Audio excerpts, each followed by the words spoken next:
Welcome back to TV knowledge and truth के और एक नई वीडियो में। ट्रम्प आखिर यूएस प्रेसिडेंट की सीट ले चुका है। Yes, he is back into office और इससे आधी दुनिया खुश है, आधी दुनिया नाराज है। खुशी किस बात की, नाराजगी किस बात की? ट्रम्प आने के बाद ऐसा क्या हंगामा होने वाला है पूरे दुनिया में? तो बहुत सारी चीजें जो कि ट्रम्प के सीट पर बैठने के बाद बदलेंगे। कुछ फायदेमंद है, कुछ नुकसानदेह है। तो देखेंगे कि ट्रम्प अभी रिसेंटली कुछ 10 एग्जीक्यूटिव ऑर्डर्स उसके पास किया है, साइन किया है उन्हें, और जिससे पूरे दुनिया में वावेला मचा हुआ है। चाहे वो यूक्रेन के ज़ेलेंस्की और रशिया का मसला रहने दो, सऊदी अरेबिया के साथ $600 बिलियन के डील का मसला रहने दो, चाइना के साथ ट्रेड टैरिफ और इलॉन मस्क का डॉज वाला गवर्नमेंट डिपार्टमेंट। तमाम चीजों का क्या राज है और टिकटॉक का अनबैन होना, सब चीज में एक एक राज है और सब चीजों में कुछ ना कुछ छुपी हुई गेम है। तो वीडियो एंड तक जरूर देखो, क्योंकि ये मसले जब आप जानेंगे तो आप बहुत एंजॉय करोगे। देखो, हर बुरे यूएस प्रेसिडेंट के टर्म में वॉर्स बहुत ज्यादा होते थे। ट्रम्प में एक चीज का ये फायदा है कि वॉर्स कम,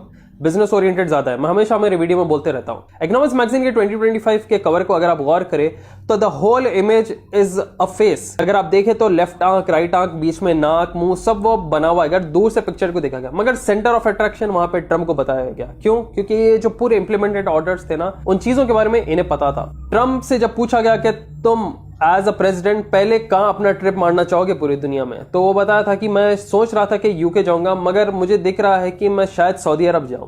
अब यहाँ पे सऊदी अरब क्यों? वो बोला कि हमारा पिछले टर्म में एक X बिलियन ऑफ अमाउंट का डील था। ये टाइम वो लोगों ने कहा कि $500 बिलियन का वो लोग डील साइन करेंगे। वो पिछली चीज मैं कंप्लीट करने सऊदी अरब पहले जाऊंगा। आपको बता दूं कि जब ट्रम्प बिडेन से लड़ रहा था तो इनडायरेक्ट सपोर्ट रशिया का रहा, पुतिन का रहा, सऊदी अरब का रहा और नॉर्थ कोरिया, चाइना, दूसरे कंट्रीज का रहा। ऐसा क्यों?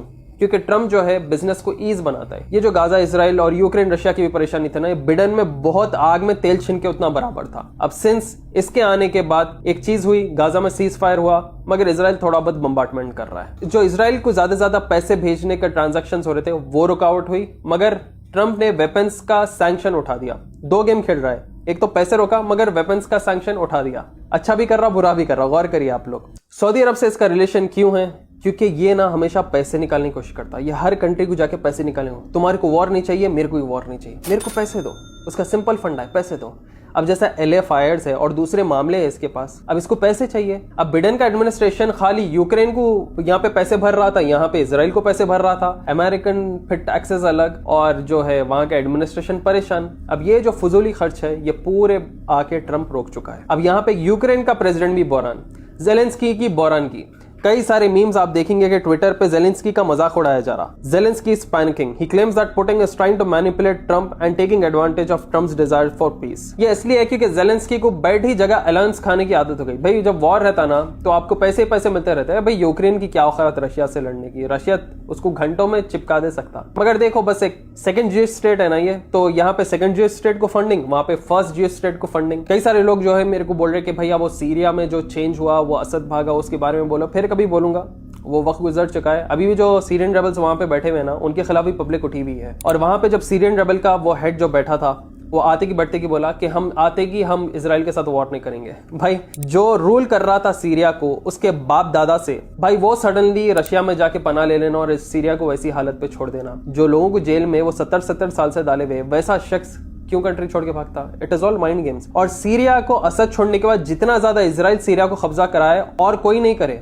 इजराइल उसका जो एरिया रेंज है वो सीरिया में और ज्यादा ले लिया। असद के छोड़ने के बाद लोग उल्टा खुशियां मना रहे कि सीरियन रेबल्स आने के बाद देखो भाई कितना सुकून है। भाई बहुत चीजें बदलने वाले हैं। They are planning for greater Israel. लोग ये समझना जरूरी है। Coming back to the topic, अब देखो यहाँ पे रशिया खुश, रशिया के साथ ट्रेड सैंक्शंस जो लगे हुए थे वो उठा दिए जाएंगे। चाइना के साथ जो ट्रेड है वो वापस शुरू हो जाएगा, मगर चाइना के पूरे बिजनेस को ट्रम्प खाने की कोशिश करेगा। अगर चाइना को अमेरिकन सिटीजन के साथ या अमेरिका के साथ या वर्ल्ड के उनके एलाइज के साथ ट्रेडिंग करना है तो नियरली 60% के वो टैरिफ्स डालेगा, मतलब एक किस्म का टैक्स डालेगा। और आप लोगों को मालूम, ये चाइना, इंडिया, सऊदी अरब वगैरह जो ब्रिक्स नाम का ये लोगों ने करेंसी बनाया था वो डिमोलिश हो जाएगा ट्रम्प के मामले में। Demolish in the sense temporary disable किया जाएगा। वो लोग असल बिडेन के एडमिनिस्ट्रेशन को परेशान करने के लिए, डॉलर को गिराने के लिए कर रहे थे, मगर ट्रम्प बैठने के बाद डॉलर को गिरने नहीं देता। वो सिर्फ आसमान छूने लगाएगा, क्योंकि ट्रम्प आने के बाद जो क्रिप्टो करेंसीज पे, बिटकॉइन पे जो सैंक्शंस लगे थे रोकने के लिए वो भी खत्म हो चुका है बिटकॉइन को, लिहाजा बहुत ही उरूज पैमाने पे अब डीलिंग शुरू करने वाले हैं। रशिया जो है वो भी डॉलर यूज नहीं करके बिटकॉइन के जरिए वो लोग ट्रेडिंग कर रहे हैं। बिटकॉइन को एक्चुअली एक किस्म से ब्लैक मार्केट भी बोलते हैं क्योंकि वहां पे ट्रांजैक्शन गवर्नमेंट के नोटिस में नहीं आता, तो जितने भी काले धंधे वो भी क्रिप्टो करेंसीज के जरिए होते हैं। बिटकॉइन तो एक मशहूर बस वहां का एक कॉइन है,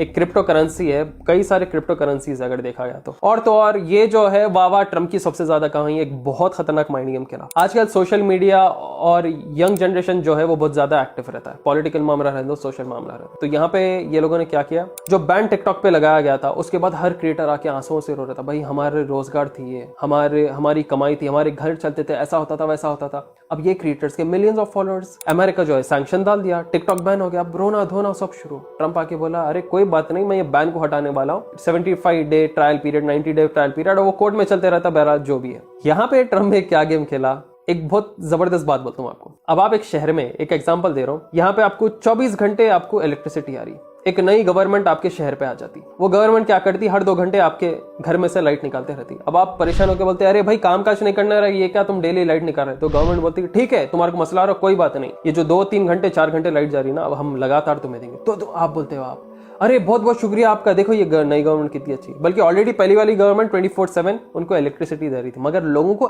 एहसास नहीं दिलाई। वो पहली वाली गवर्नमेंट अगर एहसास दिलाती कि मैं 24/7 तुम्हारे को अच्छा पानी दे रहा हूँ, इलेक्ट्रिसिटी दे रहा हूँ, इसमें रोक टोक नहीं है, तो लोगों को एहसास नहीं होती। नई गवर्नमेंट आके तुम्हें सजा देके फिर तुम्हारे ऊपर एक बड़ा एहसान करे वैसा बताती। वही ट्रम्प करा, टिकटॉक बैन, फिर लोग रोए धोए, क्रिएटर्स रोए, उनके मिलियंस ऑफ फॉलोअर्स रोए, हटाया।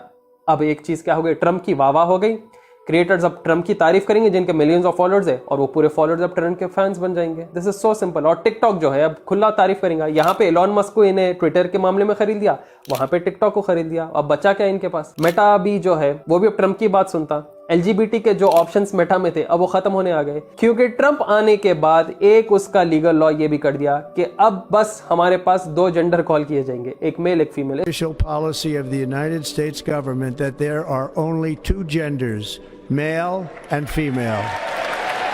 इसके बाद LGBTQ एक्टिविस्ट रोना धोना, इतने तमाशे चले। क्यों बोले तो इन लोग को भाई इनके ऑर्गेनाइजेशंस को फंडिंग वगैरह मिल रही थी, और DEI जो इनके ऑर्गेनाइजेशंस थे, इनके जो सब एक तरीके से सिस्टम बनाया गया था जो कि स्कूल, एजुकेशन, मिलिट्री, हर सेक्टर में एक LGBTQ का डिपार्टमेंट था, उसमें इनकी फंडिंग, इनका एजुकेशन, इनके बारे में बातचीत हो रही थी। ट्रम्प आके बोला ये तमाशे नहीं, male female that is it, अगर आप है बीच अदर भी तो आप रहो, मगर यू विल बी इधर be called as a male and a female. भाई ये मामले के लिए बहुत पप्पी है ट्रम्प को भाई वो संतरे की सूरत को पप्पी भाई ये मामले पे अब आप देखो इतना खतरनाक है ये, कितने जबरदस्त गेम्स खेल रहे। देखो अब इसने क्या किया, पुराने जो फॉलोअर्स रहते, लॉयल फॉलोअर्स, जो पुराने अच्छे ज्यादा वक्त गुजारे हुए दुनिया में लोग रहते हैं, उनको पहले के पॉलिटिशियंस और रूलर्स याद रहते हैं। जो ये आके ट्रम्प क्या बोला, एक तो युद्ध को खुश कर दिया। पहले वाले लोगों को कैसा खुश करा, जो F कैनेडी प्रेसिडेंट था जिसको मार दिया गया था अमेरिका में क्योंकि वो सही था, ट्रम्प आके बोला कि मैं इसके पूरे फाइल्स खोलूंगा और बोलूंगा कि कौन मारा इसे।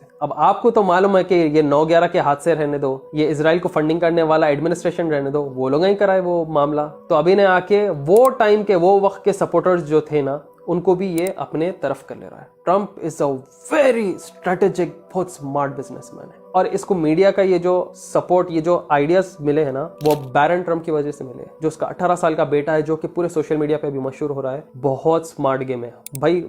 बाप ठहर कर, बाप प्रेसिडेंट ठहर कर बोल रहा है कि मेरे बेटे की वजह से मैं जो है सोशल मीडिया की वॉर जीत सका। 18 साल का बच्चा ये काम करके दिखाया। क्या एटीट्यूड, क्या कॉन्फिडेंस है भाई वो लड़के में। ट्रम्प एक चीज कर रहा है, बर्थ राइट सिटीजनशिप ये कैंसिल कर दे रहा है, जिसकी वजह से ज्यादातर हम इंडियंस और देसी इसकी फटी पड़ी हुई है, क्योंकि ज्यादातर लोग क्या करते थे, एटलीस्ट वहां जाके अपना बच्चा पैदा करके वापस आ जाते थे। ये बहुत सारे गेम खेले सोए, और असाइलम भी क्लेम करते थे लोग इंटररेशियल मैरिजेस करके। मगर अब क्या है, वो बोला बर्थ राइट सिटीजनशिप एंड कर दूंगा मैं, चाहे वालिद या वालदा अगर वो लोग सिटीजन नहीं है, इमिग्रेंट से टेम्पररी भी रहने दो, मैं बर्थ राइट सिटीजनशिप कैंसिल करूं, जिसकी वजह से देसी लोगों में बहुत हलचल मची हुई है। इतना ही नहीं, ये मेक्सिको के साथ भी दोस्ती करना चाह रहा है, क्योंकि सबसे बड़ा जो धोखा ट्रम्प को मिलता है वो कार्टेल्स और गैंग से मिलता है। क्यों बोले तो जो बिडेन का एडमिनिस्ट्रेशन है वो तो लीगली हटा नहीं सकता। अब देखो, एक चोर को भड़काओ, वो चोर से इस पे हमला कराओ, अब ऑब्वियस बात है इन्हें तो चोर के पीछे पड़ेगा, मगर वो चोर की जो चाबी फराया उसके पीछे कोई भी नहीं पड़ेंगे। तो ये क्या करा, ये मेक्सिको से भी आते की दोस्ती करा, क्योंकि सबसे ज्यादा कार्टेल्स वहीं पे है और बहुत पावरफुल रहते वो कार्टेल्स।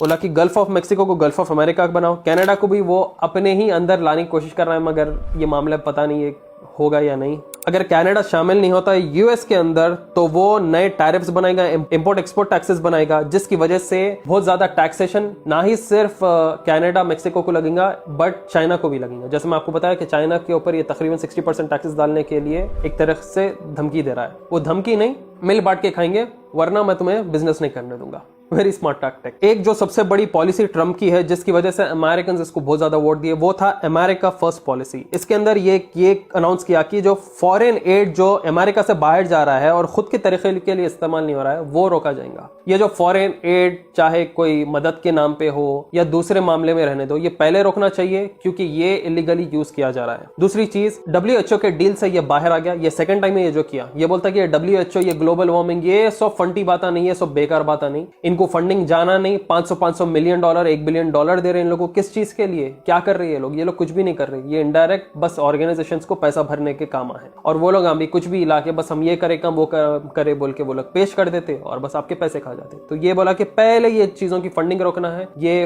फंटी फर्जी काम होना ही नहीं है, फर्जी स्कीमा चलना नहीं। ये ग्लोबल वार्मिंग के नाम के धोखा, WHO नाम के धोखा। अब वैक्सीन कौन प्रमोट करेंगे? वैक्सीन को फंडिंग नहीं करना था बोल के ट्रम्प का एडमिनिस्ट्रेशन चिल्ला रहा था, मगर बिडेन का एडमिनिस्ट्रेशन सीट छोड़ने से 3 दिन पहले लिटरली $600 मिलियन का वो लोग वैक्सीनेशन डील साइन करके हटे।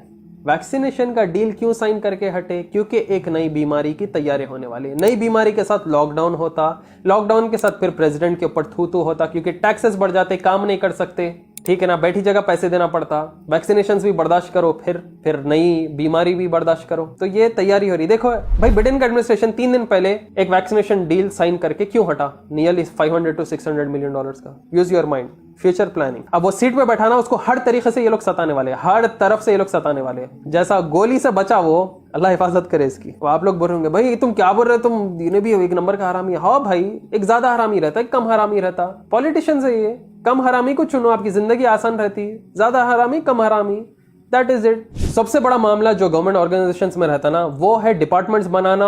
और ये गवर्नमेंट ऑर्गेनाइजेशंस जो है इलीगली पैसा खाते, स्कीम्स के नाम पे, फंडिंग के नाम पे। तो ये क्या करा, ये एक department of government efficiency DOGE बनाया जो कि हेड किया जाएगा एलोन मस्क के जरिए। ये चाह रहा है कि हर गवर्नमेंट सेक्टर या प्राइवेट सेक्टर में एक DOGE डिपार्टमेंट रहना, जिधर गवर्नमेंट के एफिशिएंसी देखा जाएगा और फंड्स यूटिलाइज किया गया सो देखा जाएगा। एवरी 30 डे रिपोर्ट मिलेगा, जिसकी वजह से जो है ना इलीगली गवर्नमेंट के बॉडीज टैक्सेस नहीं खा सकते। सोचो अगर ये इंडिया में हो गया, क्या नहीं हो सकता भाई। इंडिया में कितने नए टैक्सेस है, क्या नहीं तरक्की हो सकती। अगर यहाँ असल तरक्की हो गई ना, ये जितने भी इंडियंस बाहर जाके काम कर रहे हैं ना, वो लोग बाहर जाते ही नहीं। बाहर क्यों जा रहे? अच्छी सैलरी मिल रही, लाइफस्टाइल मिल रही, बाहर कम भी कमाए तो अच्छा रह सकते, इसलिए पूरे बाहर चले जा रहे। ना ही वो सिर्फ WHO के डील में से बाहर आया, Trump climate and energy agreement जो कि पेरिस में हेल्ड किया गया था, उसमें से भी वो विड्रॉ कर चुका है। ये एक इंटरनेशनल डील थी जो कि ग्लोबल वार्मिंग पे काम करती थी। अब आप देखो, ये बोलता है कि ये सब जो है ना बेकार की बातें हैं, ये इनडायरेक्ट फंडिंग ये एलिट ग्रुप्स को जारी, जो कि मैं नहीं करने वाला हूं। ये क्लाइमेट का डराना, ये वैक्सीनेशंस का डराना, ये बीमारी का डराना, ये करना, ऐसा करना, वैसा करना। ये बोलता है कि फंड्स को सही इस्तेमाल करो, American first, America is number 1, let's make America great again. तो ये इसका मेन फोकस बस अमेरिका और अमेरिकन पे ही है। अब आप देखो, ये जुनून इसको बोलते, देखो जुनून ऐसा रहना। फिर ये बोलता है कि एक नेशनल इमरजेंसी है। नेशनल इमरजेंसी क्या चीज के लिए? एनर्जी इमरजेंसी, जो कि बोलता है, इसका एक फेमस है डायलॉग, ड्रिल बेबी ड्रिल, मतलब ज्यादा से ज्यादा ऑयल को एक्सट्रैक्ट करो, जहां ये मिला ज्यादा से ज्यादा एनर्जी प्रोड्यूस करो। इसलिए ये आते कि एलोन मस्क की भी कई इनोवेटिव मामले में मदद लेने वाला है, एनर्जीज पे ज्यादा काम करने वाला है, ऑयल पे ज्यादा काम करने वाला है। ये बस पैसे ही पैसों की बात करने वाला है। ये बस अल्टीमेट मनी ओरिएंटेड आदमी है। बिजनेस अगर करना सोच रहे तो इसके टर्म में भाई उरूज पे बिजनेस कर लो। अगर दूसरा फिर आके फिर कुर्सी पे बैठा, फिर वो वॉर ओरिएंटेड निकला बोले, तो हर तरफ पूरी दुनिया में बिजनेस तबाह होने वाला है। इसलिए बस चीज का वक्त रहता, वो वक्त पे उठना, कमा लेना, फिर बैठ जाना। क्यों बोले तो हमेशा वक्त एक ही रास्ते पे नहीं चलता। सबसे ज्यादा ये जो फाड़ के रख दिया था ट्रम्प का डील, वो है डिपोर्ट करना, इलीगल इमिग्रेंट्स को डिपोर्ट करना। जो इलीगल इमिग्रेंट्स सालों सालों गुजार लेते हैं अमेरिका में, उन्हें पकड़ पकड़ के निकाल के फेंका जाएगा। इसके लिए ये नए बायोमेट्रिक्स, ये उनका रेटिना स्कैन करेंगे, उनके नए फिंगरप्रिंट्स लेंगे, और जो भी नया इमिग्रेंट अमेरिका में स्टेप इन करेगा वो लिटरली हर खत्म ट्रैक होने वाला है। जैसा ही वो इलीगल होने वाला है या उसका वीजा खत्म होने वाला है, सीधा उठाने वाले, डिपोर्ट करने वाले उसको। और इसी के साथ कई सौ हजारों में इंडियंस को भी इंडिया वापस भेजा जा रहा है। अब ये चीज़ होने के बाद कई सारे लोग कमेंट्स में लिखना शुरू कर रहे हैं कि भाई इंडियंस को अगर दूसरे कंट्रीज निकाल के फेंक रहे तो हमारे इंडिया में से भी ये बांग्लादेशियों को निकाल के फेंको, ये कौम के लोगों को निकाल के फेंको। एक इनडायरेक्टली सी एनआरसी की तरफ ये चीज़ भी लेके जा सकती। ये तैयार रहिए आप लोग, ये तमाशा ट्विटर पर ऑलरेडी शुरू हो चुका है। तो देखो भाई साहब आए नहीं, मगर आते कि इतने सारे ऑर्डर्स एग्जीक्यूट करना शुरू कर दिए। कई लोगों के लिए फायदेमंद, कई लोगों के लिए नुकसानदेह। और इसके अंदर एक ही चीज़ बोलूंगा कि बिजनेस बहुत फ्लोरिश होने वाला है पूरी दुनिया में, बहुत ज़्यादा फ्लोरिश होने वाला है business, no doubt about that. Wars भी रुकने वाले हैं। ये एक किस्म से ट्रम्प का period will be a restoration period. Restoration क्या चीज़ से? जो जंग वगैरह हो रहे थे, तबाही हुई, उससे रिस्टोर हो जाएंगे लोग। जिनके बिजनेसेस हॉल्ट पे थे अब वो तरक्की करेंगे। डॉलर आसमान छूने वाला है, क्रिप्टो करेंसीज आसमान छूने वाले हैं, और बहुत सारे हमें आने वाले वक्त में चीज़ें देखने को मिलेंगे। तो देखते हैं आगे आगे हमारे फ्यूचर में क्या क्या चीज़ हमारे लिए होल्ड करते हैं। तो होप आप लोग वीडियो पसंद आए हो और आज के दुनिया की हालात ज़्यादा से ज़्यादा शेयर करें अपने व्हाट्सएप और फेसबुक ग्रुप्स के साथ, अपने फ्रेंड्स फैमिली मेंबर्स के साथ। और मुझे सपोर्ट दिखाने के लिए बस आप ज़्यादा से ज़्यादा शेयर करिए और कमेंट करिए। नए मेरे चैनल को please make sure to subscribe, और प्लीज़ मेरे वीडियोस देखो, चैनल पर बहुत सारे इंटरेस्टिंग वीडियोस हैं, आप लोगों को पसंद आएंगे। फिर आऊँगा जल्द नए नए वीडियोस के साथ। दुआ में याद रखिए मुझे। Till then take care, see you soon, अस्सलाम वालेकुम।